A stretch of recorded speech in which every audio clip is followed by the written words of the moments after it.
Hello welcome back to facts around me. চলো আজকে তোমাদের এমন একটা জায়গায় নিয়ে যাই যেখান থেকে তুমি পুরো রাতের যে শহরটা সেটাকে দেখতে পাবে।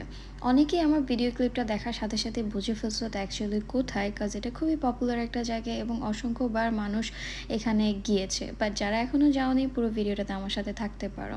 তা আমি আজকে ক্লাস শেষ করে বের হলাম, খুবই খুশি মনে বের হয়েছি, কাজ আমার প্রেজেন্টেশন ছিল এবং tutor was so happy with me. So আমি খুব খুশি মনে বের হয়ে গেছি। আমার ফ্রেন্ড জাস্ট বলছে যে চলো ঘুরতে যাই, আর রাজি হয়ে গেছি। তো আমি ওয়াটারলু স্টেশনে গিয়েছি, এটা আমার প্রথম ওয়াটারলু স্টেশনে আসা। ওয়াটারলু কিন্তু একটা খুবই ইতিহাসে ভরপুর একটা জায়গা এবং এই স্টেশনটার যে ডিজাইনগুলো এটাও অ্যাবরিজিনালদের ডেডিকেট করে করা। আর এখানে অসংখ্য অ্যাবরিজিনালরা থাকে। এই যে বাচ্চাটাকে দেখতে পাচ্ছ, এটা কিন্তু মোটেও ভিখারি বা মোটেও গরিব কেউ না, এটা just just an Aussie think you know. তবে যে যাই বলুক না কেন, অজিদের এই সিম্পলিসিটি কিন্তু আমাকে বরাবরই সবসময় খুবই আকৃষ্ট করে। কজ ওরা ওরা ওদের একটা ট্র্যাডিশন তো আছে যে ওরা খালি পায়ে হাঁটে আর ওরা নেচারের সাথে সবসময় মিশে যেতে চায়। আমার এটা খুবই ভালো লাগে যে ওরা নেচারকে কতটা পরিমাণে রেসপেক্ট করে। আমি খুবই ঢং করতেছিলাম ভাই, লিটারেলি আমার খুব ভালো লাগতেছিল, বিকজ আমি অনেক দিন পর একটু ঘুরতে বের হচ্ছিলাম অ্যান্ড আমি 4টা কোর্সের মধ্যে একটা কোর্স কমপ্লিট করে বের হয়েছি। সো এটা একটা রিলিফ ছিল, আর মাত্র 3টা কোর্স আছে আমার কমপ্লিট করার জন্য।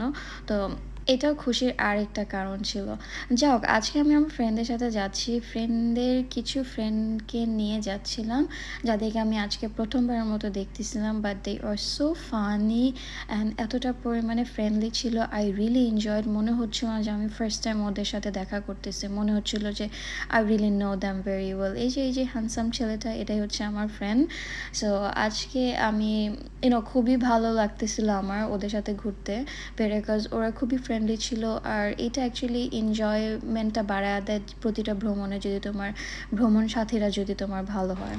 So this is the final destination, Sublime point lookout. এটা মূলত উলংগংয়ে অবস্থিত। উলংগং শহরটা থেকে অনেক উপরে এই জায়গাটা, পাহাড়ে।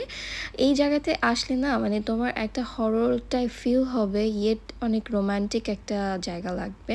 আমি জানি না আমার এক ফোঁটাও ভয় লাগেনি, বাট আমার খুবই ভালো লাগছে বিকজ চাঁদ ছিল, চাঁদনি রাত, এবং চাঁদের আলোতে আরও বেশি ভালো লাগছে। আর এখান থেকে পুরো শহরটাকে দেখতে পাওয়া যাচ্ছিল।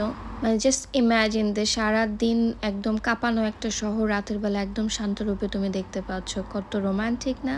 I will definitely suggest all of you যারা দিনের বেলা গেছো তারা একবার হলেও রাতের বেলা যাবে এবং অবশ্যই ফুল মুনে যাবে, খুব বেশি ভালো লাগবে। ওইখানটা খুবই নিরিবিলি ছিল, যেহেতু অনেক উপরে তেমন কোনো মানুষ ছিল না, 1-2জন মানুষ ছিল, ইভেন তারা পার্টি করতেছে।